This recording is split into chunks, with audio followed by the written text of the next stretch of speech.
नमस्कार. मी प्राध्यापिका मेधा जाते. लेखक क्रमांक 109, 18 एप्रिल. धनुर्याग. धनुर्याग एक नैमित्तिक यज्ञ आहे. कोणत्याही समस्येचे उत्तर वेगवेगळ्या यज्ञांमार्फतच मिळवत असत. तसेच त्या समस्येसाठी कुलगुरूंकडे जाण्याची प्रथा असायची. राजा कंसालाही आपल्या मृत्यूची भीती सतावत होती, सतत ती भेडसावत होती आणि त्या समस्येवर उपाय म्हणून कुलगुरूंनी त्याला धनुर्याग करायला सांगितलं.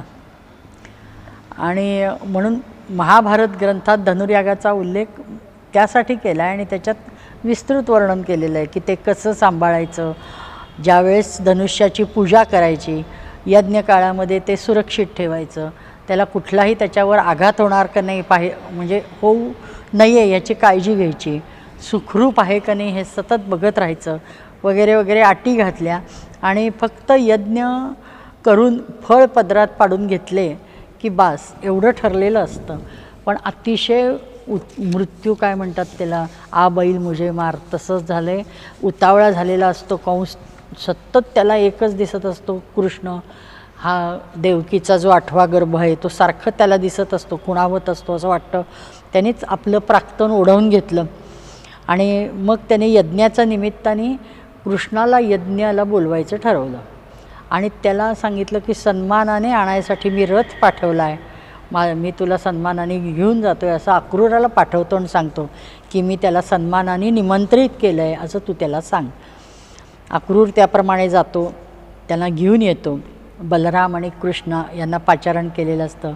यज्ञ हे एवढंच एकच काम, फक्त सत्कर्म, बाकी सर्व मनातला हेतू बाकी सगळं म्हणजे नियतच खराब असते, त्यामुळं ते वाईटच असतं.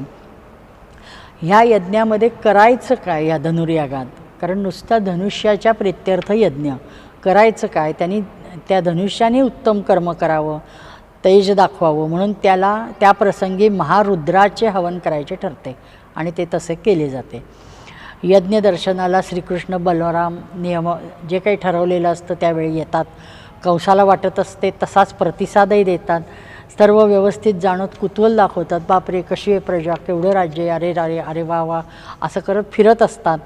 आणि एक गोष्ट करतात की पूर्वी कंसाने काय केलेलं असतं की इतर राजांच्या पुढं फुशारकी मारायची, मी किती मोठा आहे दाखवायचं म्हणून एक भव्य धनुष्य करून घेतलेलं असतं. जवळजवळ 40-50 माणसं ते धनुष्यबाण उचलून ओढून आणायचे.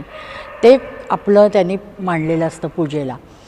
आणि मग हेच श्रीकृष्ण फिरत फिरत फिरत तिथं जातात आणि कुतूहलाने त्या गुरुजींना विचारतात, मी नुसता हात लावू का, तर तू छोटा मुलगा त्याच्यापासून काय अपाय आहे असा ते भटजी विचार करतात. आणि ते म्हणतात लाव की बाळा, लाव लाव. त्याला नाही कसं म्हणायचं असं मनात एकीकडे येत असतं. आणि हात लावता क्षणी एक संधी मिळायचा अवकाश, श्रीकृष्ण ते खाडकन उचलतात आणि त्याला प्रत्यंचा लावतात आणि ते काडकन तुडतं. एवढा प्रचंड आवाज होतो, हलकल्लोळ माजतो, सगळे सैरावैरा धावायला लागतात. कशाचा आवाज झाला आहे काही कळत नाही. प्रत्यक्ष कंस बेभान होतो, ओरडायला लागतो, त्याला धरा पकडा मारा बडबडत सुटतो. आणि अशा वेळेस इकडे यज्ञ कालावधीत हे सगळे सांभाळले, प्रत्यक्ष आपण चिरंजीव होणार असा तो समजत असतो. त्याच्या मागमूसही नसतं, ध्यानामनही नसतं की प्रत्यक्ष धनुष्यच तुटेल, त्याला इतकी सुरक्षितता दिलेली आहे, असं कसं शक्य झालं असं त्याच्या मनात यायला लागतं. आणि मुळात सटकट हेतू निंद्य होता, कपटी होता, दगाबाजी होता. आणि प्रत्यक्ष यज्ञपुरुषाला म्हणजे भगवंतालाच वेठीला धरायचे धोरण त्यांनी ठरवलेले होते आणि त्यामुळं त्याला फळही तसंच मिळतं.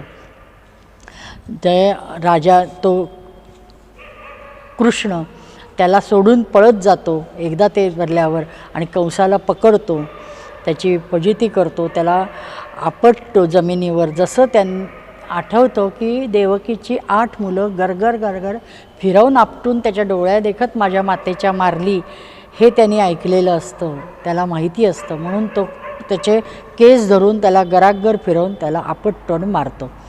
लोक टाळ्या वाजवतात, देवता दुंदुभी वाजवतात, नगारे वाजवतात. कृष्णाचं प्रचंड अभिनंदन होतं. यज्ञात धनुष्य मोडल्याचा उल्लेख आहे. हेतू लक्षात घेऊन ते शुभच झाले असं कृष्ण स्वतः सांगतात आणि फक्त यज्ञाची पूर्णाहुती द्या म्हणतात आणि लगेच प्रजेला अत्यानंद झाला आहे. लोक कृष्ण बलरामांना डोक्यावर घेऊन नाचतात. अंततोगत्वा अवतार कार्यात कोणत्याही खुळचट कल्पनांना समजुतींना धुडकावून देऊन फक्त समाजहित जोपासले गेलेले आहे. असा हा कृष्ण अवतार कार्यातील धनुर्याग या अवतार कार्यात फार मोलाचे कार्य पार पाडून जातो. धन्य धनुर्याग आणि धन्य श्रीकृष्ण.